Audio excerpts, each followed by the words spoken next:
అభివృద్ధిపై చర్చకు సై అంటున్నారు అధికార విపక్షాలు.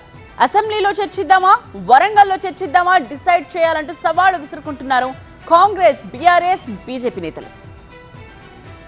అసెంబ్లీ స్పెషల్ సెషన్ పెడదాం, అభివృద్ధిపై చర్చ పెడదామంటోంది అధికార పార్టీ. అసెంబ్లీ వేదికగా బీఆర్ఎస్, కాంగ్రెస్ చేసిన అభివృద్ధిపై చర్చిద్దామా అంటూ విపక్షాలకు సవాల్ విసిరారు ముఖ్యమంత్రి రేవంత్ రెడ్డి. 10 సంవత్సరాల బీఆర్ఎస్ పాలన, 12 సంవత్సరాల బీజేపీ పాలన, 2.5 సంవత్సరాల మా పాలన మీద ప్రత్యేక సమావేశాలలో చర్చ చేద్దాం.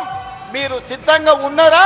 గతంలో సమావేశాలు నిర్వహించిన ప్రతిసారి అభివృద్ధిపై చర్చ జరపకుండా ప్రభుత్వం సెషన్స్ ను కుదించిందన్నారు మాజీ మంత్రి జగదీష్ రెడ్డి.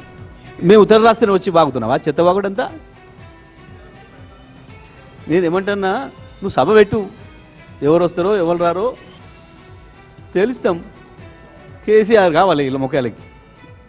ఈయన ప్రవచనాలు వినటానికి అసహించుకుంటున్నారు ప్రజల దిక్కు. శాసనసభ పెట్టమని మేము ఉత్తరం రాయాలనా?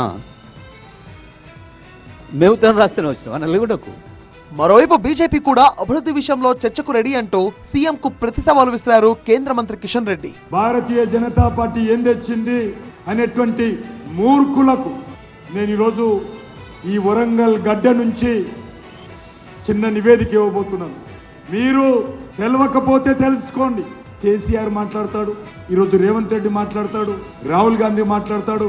నేను ఈరోజు ఈ వేదిక నుంచి ఈ వరంగల్ పట్టణానికి అధికారంలో లేకున్నా, ఎమ్మెల్యేలు లేకున్నా, ఎంపీలు లేకున్నా, నరేంద్ర మోడీ గారి ప్రభుత్వము ఈ వరంగల్ అభివృద్ధి కోసం మేమేం చేశామో మరి టీఆర్ఎస్ పార్టీ కానీ కాంగ్రెస్ పార్టీ కానీ ఏం చేసిందో ఇదే గడ్డ మీద వరంగల్ చౌరస్తాలో అమరవీరుల స్తూపం దగ్గర నేను చర్చకు సిద్ధంగా ఉన్నాను.